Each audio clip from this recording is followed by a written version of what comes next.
Dear students, आज हम कक्षा 8 सामाजिक विज्ञान की कार्य पुस्तिका का अध्याय 7 यूरोपियन घुसपैठ तथा उनकी विस्तारवादी नीतियाँ उसको हल करेंगे। तो क्रियाकलाप नंबर 1 दिया है आपका। क्या आपने कभी रेशम मार्ग के बारे में सुना है? आओ जाने ये रेशम मार्ग क्या होता था। इस मार्ग में कौन कौन से देशों के व्यापारिक संबंध थे?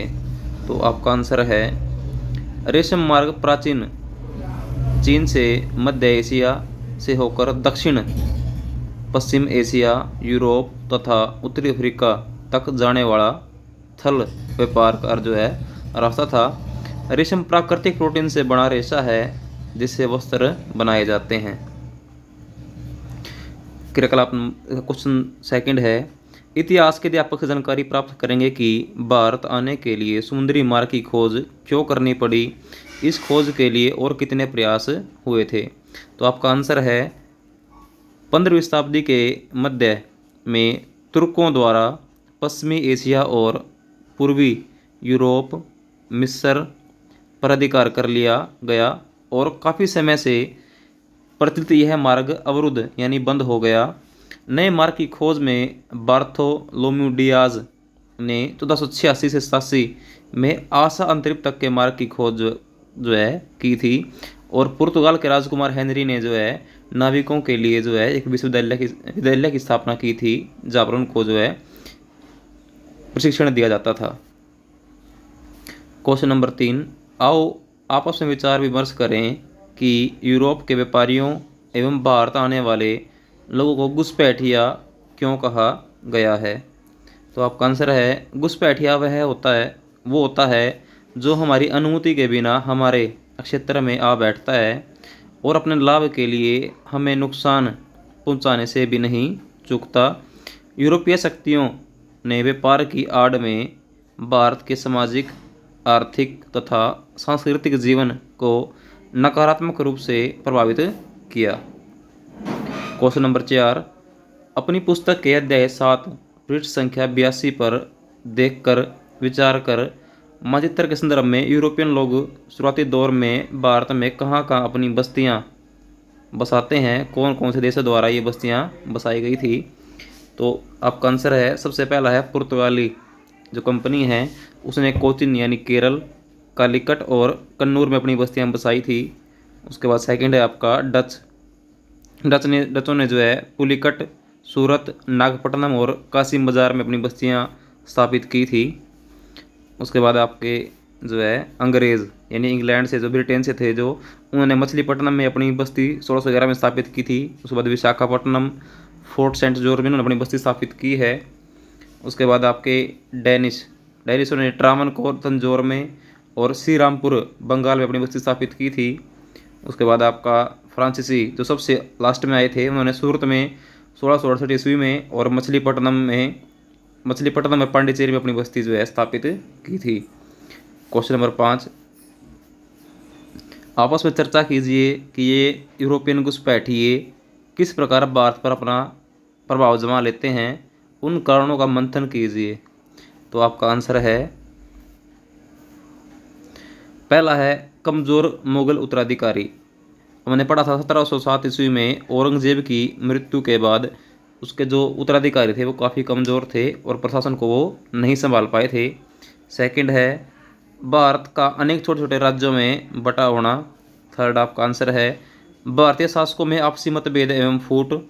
और उसके बाद आपका है आधुनिक सेना व हथियारों का अभाव, यानी जो अंग्रेज थे उनके पास जो है या विदेशी कंपनियां थी उनके पास जो है गोला बारूद और आधुनिक अधिक हथियार थे। जो भारत के शासक थे उनके पास तलवार और भाले वगैरह थे। उसका नेक्स्ट है आपका है क्वेश्चन नंबर 5। क्वेश्चन नंबर 6, जानकारी प्राप्त कीजिए कि यूरोपियन शक्तियाँ आपस में क्यों लड़ी और आपसी संघर्ष में अंग्रेज क्यों विजयी हुए। तो आपका आंसर है भारत के व्यापार पर एकाधिकार एवं भारतीय राजनीति में सर्वोच्चता प्राप्त करने के लिए यूरोपियन शक्तियों में आपसी लड़ाई हुई। समुद्री मार्ग पर वर्चस्व स्पेन को हराकर जो है अंग्रेजों ने कैप्टन हॉकिंस और टॉमस रो के प्रयासों व वैवाहिक संबंध बनाकर वैवाहिक संबंध किसके हुए थे? पुर्तगाल की राजकुमारी कैथरीन और चार्ल्स द्वितीय जो अंग्रेज थे उनकी शादी हो गई थी। तो इस प्रकार से उन्होंने जो है आपसी संघर्ष में जो है अंग्रेजों की विजय हुई थी। क्वेश्चन नंबर 7 है आपका, इतिहास के अध्यापक से जानकारी इकट्ठा कीजिए कि प्लासी के युद्ध में जो षड्यंत्र व कूटनीति की गई वो कैसी थी? तो अंग्रेज सेनानायक क्लाइव ने नवाब सिराजुद्दौला के सेनानायकों मीर जाफर व राय दुर्लभ को लालच देकर वह फूट डालो और राज करो की नीति अपनाई थी। क्वेश्चन नंबर 8, ऐसा कहा जाता है कि कर्नाटक के युद्ध इंग्लैंड व फ्रांस के मध्य यूरोप में भी आपसी संघर्ष के परिणाम ही थे, क्योंकि यूरोप में दोनों देशों के मध्य युद्ध हो जाता तो भारत में भी युद्ध हो जाता और वहाँ युद्ध बंद हो जाता तो यहाँ भी कैसे? तो आपका आंसर है पुर्तगालियों और डचों की शक्ति क्षीण यानी कमज़ोर होने पर भारत में अंग्रेज व फ्रांसीसी दो ही शक्तिशाली प्रतिद्वंदी रह गए थे। भारत के व्यापार पर एकाधिकार एवं सर्वोच्चता प्राप्त करने के लिए दोनों शक्तियों में यूरोप एवं भारत में संघर्ष होना लाजमी था। क्वेश्चन नंबर 9 है आपका, दक्षिण भारत के लोग कहते थे कि मैसूर को प्राप्त किए बिना दक्षिण भारत में अंग्रेज अपने पांव नहीं जमा सकते। चर्चा करें कि मैसूर साम्राज्य में ऐसा क्या था? तो जो आपका मैसूर साम्राज्य है वो मैसूर जो है विजयनगर साम्राज्य का ही एक भाग था। तो हैदर अली मैसूर का साहसी एवं शक्तिशाली शासक था। उसके शासनकाल में मैसूर निरंतर विस्तार करता जा रहा था। मैसूर अपनी उपजाऊ भूमि, रेशम, चंदन और मसालों जैसी मूल्यवान वस्तुओं के लिए जो है प्रसिद्ध था, इसलिए अंग्रेज उसके ऊपर जो अधिकार करना चाहते थे। क्वेश्चन नंबर 10 है आपका, मराठे भारत के दक्षिण पश्चिम क्षेत्र की एक महान शक्ति थे। दूर दूर तक उनकी ताकत की शान थी। पता लगाइए कि वे भी अंग्रेजों से हार गए क्यों? तो मराठे आपके महाराष्ट्र के अंदर थे। देखो, नाना फडणवीस की मृत्यु से पेशवा कमजोर हो चुका था और आपसी फूट तथा अंग्रेजों की कूटनीति के कारण पेशवा, सिंधिया, होलकर, गायकवाड़ और भोंसले सभी पराजित हुए तथा कंपनी के विस्तार में वृद्धि हुई। क्वेश्चन नंबर 11, आइए जानकारी प्राप्त करें कि सिख एक शक्तिशाली स्वतंत्रता प्रेमी बहादुर समुदाय हुआ है और ये भी अंग्रेजों के चंगुल में फंस गए, ऐसा क्यों हुआ? तो आपका आंसर है अंग्रेजों व सिखों के बीच दो जो हैं युद्ध हुए, यानी दो आंग्ल सिख युद्ध हुए। लाल सिंह और तेजा सिंह के विश्वासघात के कारण सिख अंग्रेजों के चंगुल में जो है ये फंस गए थे।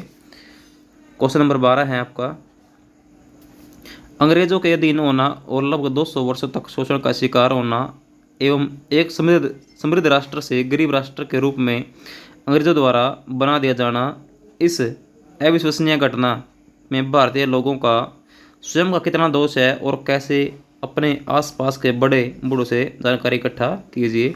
तो आपका आंसर है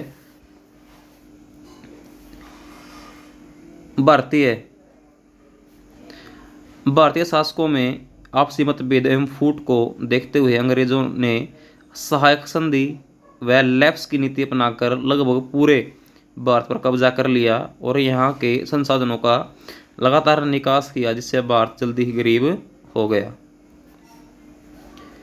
क्रियाकलाप नंबर 2 है आपका, खालिस्तान भरो। तो कोचिन, एलिजाबेथ, आसान तरीफ, पौंड और फ्रांसीसी 5 ऑप्शन हैं, इनको आपने भरना है। तो पहला है क, यूरोपन घुसपैठिए अपने व्यापारिक लालच के लिए आसान तरीफ के रास्ते भारत आए, आपका आंसर होगा ख, पुर्तगालियों ने 1500 ईस्वी में कोचिन में अपनी फैक्ट्री स्थापित की।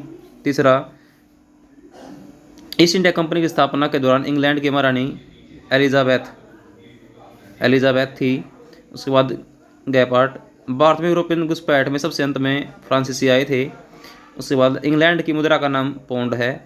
उसके बाद मिलान करो है आपका, फ्रांसीसी ईस्ट इंडिया कंपनी की स्थापना 1664 ईस्वी में हुई थी। कर्नाटक का दूसरा युद्ध आपका 1749 ईस्वी में हुआ था।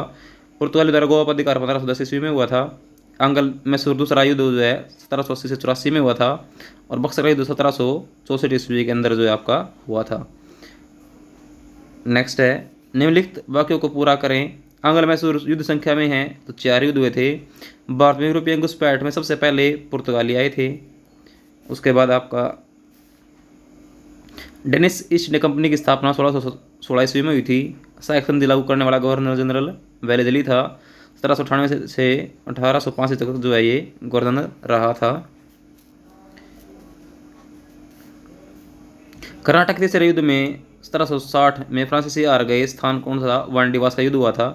क्रियाकलाप नंबर 3, निम्नलिखित प्रश्नों के सही उत्तर चुनिए। कर्नाटक के युद्ध हुए, कितने हुए? 3 युद्ध हुए हैं। सहायक संधि चलाई थी वेलेजली ने। 1498 ईस्वी में वास्को डी गामा भारत आया था कालीकट में। डचों ने 1602 ईस्वी में गर्म मसाला पर कब्जा करने के लिए हराया था पुर्तगालियों को। भारत में सबसे अंत में आने वाली यूरोपीय शक्ति फ्रांसीसी थी। आओ ज्ञान बढ़ाएं। हमारे आसपास के क्षेत्रों में कौन सी यूरोपियन कंपनी स्थापित थी? तो हमारे हरियाणा में तो अंग्रेजी कंपनी है, क्योंकि स्टार्टिंग में जितनी भी कंपनियाँ आई थी वो सारी जो है हमारे तटीय क्षेत्रों के अंदर जो है आई थी। और इस तरीके से, और हमारा हरियाणा जो है यहाँ पर है। तो अंत में जब पूरे देश पर जो है अंग्रेजों का कब्जा हो गया था, तो अंग्रेजी जो है यूरोप कंपनी ने हमारे ऊपर जो शासन किया था।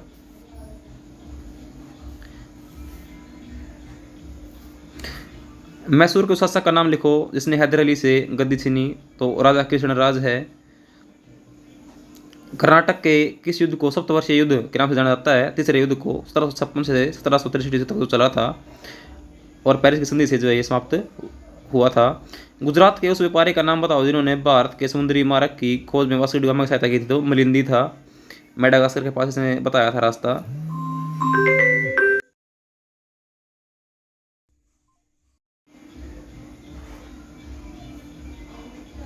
उसके बाद आपका है कौन सी शताब्दी में भारत और मध्य एशिया के मार्ग में बाढ़ आनी शुरू हुई? तो 15वीं शताब्दी के मध्य में जो है मध्य से जो है आनी। उसके बाद है नाना फडणवीस की मृत्यु किस युद्ध के दौरान हुई थी? तो मराठों और ब्रिटिश ईस्ट इंडिया कंपनी के बीच दूसरे युद्ध 1803 से 1806 ईस्वी में के दौरान नाना फडणवीस की मृत्यु जो है हुई थी। उसके बाद है आपका गोरखा समुदाय संबंध रखता था क्षेत्र का नाम बताओ। तो 8वीं शताब्दी में संत श्री गोरखनाथ के नाम से प्रभावित होकर नेपाल में गोरखाली समुदाय ने अपना नाम गोरखा रख लिया था। उसके बाद नेक्स्ट है ईस्ट इंडिया कंपनी द्वारा मुंबई को किराए पर कब लिया गया? तो 1668 ईस्वी में चार्ल्स द्वितीय ने 10 पाउंड वार्षिक किराए पर बम्बई ईस्ट इंडिया कंपनी को जो किराए पर दिया था। क्रियाकलाप 4 है आपका